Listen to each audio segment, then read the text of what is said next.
Molim te, izađi u čutkaj ove ljude tamo. Molim te, izađi u čutkaj jebene ljude tamo. Sad vremena to. Sad vremena to.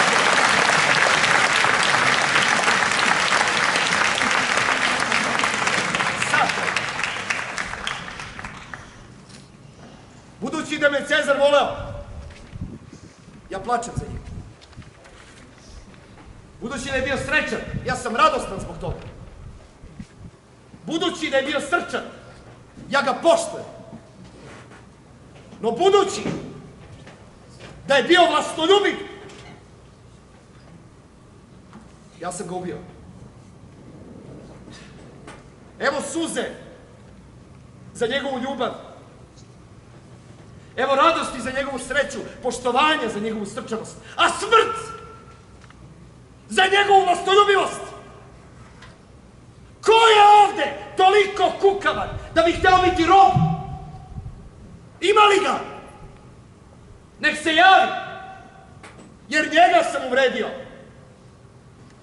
Ko je ovde toliki varvarin da ne bi hteo biti Rimljanin? Ima li ga? Nek se javi, jer njega sam uvredio. Ko je ovde toliko nizak da ne bi voleo svoju otadžbinu? Ima li ga? Ima li ga? Nek se javi. Nek se javi, jer njega sam uvredio. Prekidam da sačekam odgovor.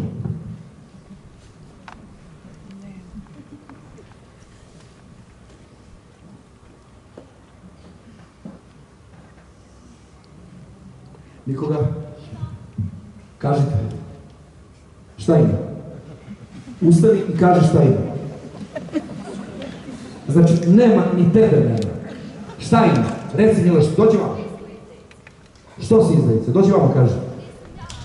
Ali ko su onda? Govori ili čuti za ovo?